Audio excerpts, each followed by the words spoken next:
बिस्मिल्लाहिर्रहमानिर्रहीम अस्सलाम वालेकुम। आज मैं आपके साथ जो रेसिपी शेयर करने जा रही हूँ वो है जी जिंगर लेग पीस, जो कि बहुत ही मज़े के बनने वाले हैं। बहुत ही इजी तरीके से आज मैं आपके साथ ये रेसिपी शेयर करूँगी। आपको ये वीडियो अच्छी लगे तो वीडियो को लाइक ज़रूर कर दिया करें, और अगर चैनल पर नए हैं तो चैनल को सब्सक्राइब कर लें, बेल आइकन को प्रेस करें ताकि हर सिंपल सी रेसिपी आपको आसानी से मिल सके। तो चलिए आइए इनको बनाना शुरू करते हैं। तो सबसे पहले मैंने यहाँ पर एक बाउल ले लिया है। इसके अंदर मैं सबसे पहले शामिल कर रही हूँ एक छोटा चम्मच जो है वो लहसुन पाउडर का शामिल किया है। एक छोटा चम्मच ही हम इसके अंदर अदरक का पाउडर शामिल करेंगे। इसमें आपने लहसुन का पाउडर और अदरक का पाउडर इस्तेमाल करना है, जिससे फ्लेवर बहुत अच्छा आएगा। एक छोटा चम्मच मैंने इसके अंदर नमक का शामिल किया है। एक बड़ा चम्मच मैं इसके अंदर सिरका शामिल कर रही हूँ। एक बड़ा चम्मच अब हम इसके अंदर शामिल करेंगे डार्क सोया सॉस का मैं इस्तेमाल कर रही हूँ। यहाँ पर मैं आपको बता दूंगी, अगर आपके पास डार्क सॉस ना हो तो आप यहाँ पर अब मैं ये जो है एक बड़ा चम्मच सोया सॉस का शामिल कर रही हूँ। आप 2 चम्मच सोया सॉस के शामिल कर सकते हैं अगर आपके पास डार्क सॉस ना हो तो एक बड़ा चम्मच में इसके अंदर जो है वो टमाटो केचप शामिल करी हूँ। अगर आपके पास टमाटो केचप ना हो और ज़्यादा आप चिली बनाना चाहें तो यहाँ पर चिली गार्लिक का इस्तेमाल कर सकते हैं। तो अब इन तमाम चीज़ों को मैं अच्छी तरह से मिक्स कर लूँगी। बस यही इंग्रेडिएंट इसके अंदर फ़िलहाल जाएंगे जी। तो मैंने सब चीज़ों को अच्छी तरह से मिक्स कर लिया है। हमारी जो है वो कोटिंग करने के लिए ये रेडी हो चुकी है। तो अब मैं इसके अंदर शामिल कर रही हूँ जी चिकन लेग पीस।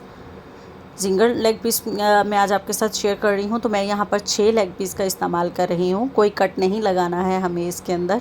इसी तरह से मैंने इनको अच्छी तरह से धोकर साफ़ करके मैंने स्किन उतार दी। अगर आप चाहें तो स्किन के साथ भी इस्तेमाल कर सकते हैं। तो मैंने अब इसके अंदर 2 बड़े चम्मच जो हैं वो दूध के शामिल किए हैं। ठंडा दूध ही मैंने इसके अंदर शामिल किया है। अब हम इन तमाम चीज़ों को अच्छी तरह से इसके ऊपर मिक्स कर लेंगे। सारी कोटिंग जो है वो अच्छी तरह से लगा देंगे ताकि जितने भी हमने सारे मसाले लगाए हैं वो अच्छी तरह से कोट हो जाएं लेग पीस पर। तो यहाँ देखिए मैंने जो है वो अच्छी तरह से इसको मैरिनेट कर दिया हुआ है। अगर आप चाहें तो इसको ओवरनाइट भी मैरिनेट करके रख सकते हैं। अगर आपके पास टाइम कम है तो आप इसे 2 से 3 घंटे के लिए रखना इसको लाजमी है। मैं इसे 5 से 6 घंटे के लिए मैरिनेट करके छोड़ रही हूँ। अगर आपके पास टाइम कम भी हो तब भी आपको इसे 1.5 से 2 घंटे मैरिनेट करके रखना है।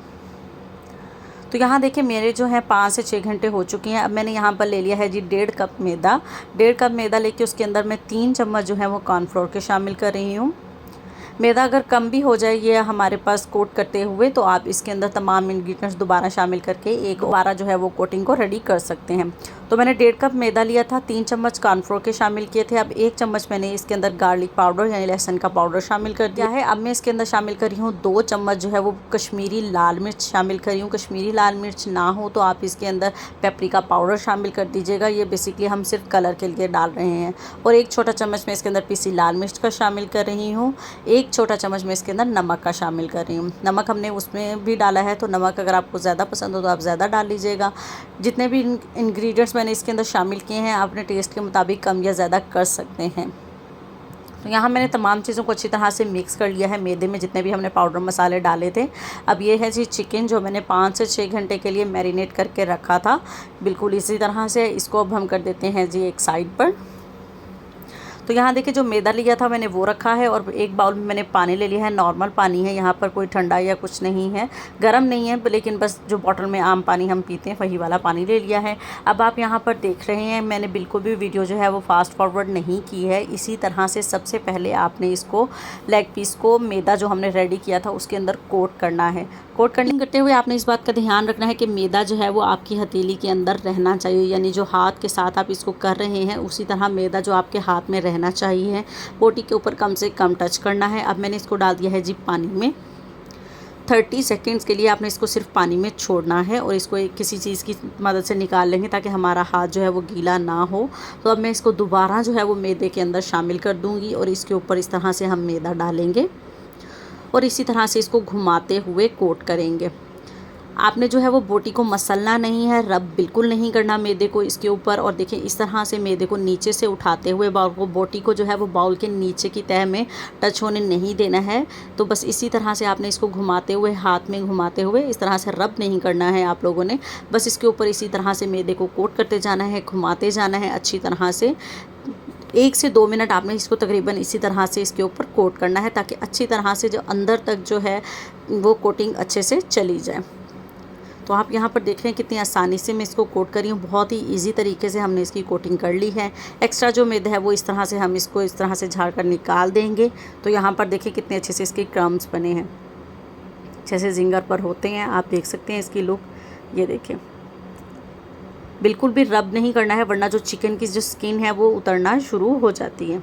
तो इसी तरह एक और भी मैं आपके सामने तैयार करने वाली हूँ। यहाँ देखिए, सबसे पहले आप इसके अंदर डालेंगे लेग पीस, जो मैदा हमने रेडी किया था उसके अंदर। और इसी तरह हाथ के अंदर आपके मैदा रहना चाहिए है, बोटी को नीचे की तरफ टच नहीं होने देना है आपने बाउल में, वरना उसके टूटने का खदशा सा जो है वो हो जाता है। और जब ये टूट जाती है, जो क्रम्स जो है वो ऑयल में जब डालेंगे तो वो बिखर जाएंगे।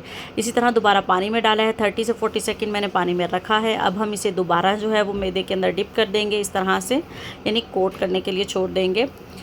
और ये आप देख रहे हैं कितने अच्छे से इसकी कोटिंग हो चुकी है। एक्स्ट्रा मैदा जो है वो हम इसका निकाल देंगे। तो यहाँ देखिए, इसके भी कितने अच्छे से क्रंच जो हैं वो इसके बनकर तैयार होंगे। इसी तरह से जो है वो मैं सारे रेडी कर लेती हूँ। तो फिर हम इनको करेंगे जी फ्राई। तो यहाँ मैंने ऑयल और घी मिक्स करके जो है वो इसको गर्म होने के लिए रखा है। अभी इसका थोड़ा सा टेम्परेचर जो है वो हाई नहीं हुआ है, इसको थोड़ी देर के लिए और गर्म कर लेते हैं अच्छे से। अब मैंने जो फ्लेम है वो लो टू मीडियम कर दिया है और इसके अंदर मैं डाल रही हूँ जो हमने जिंगर रेडी किए हैं, यानी जिंगर लेग पीस जो तैयार होने वाले हैं आज बहुत ही मज़े के।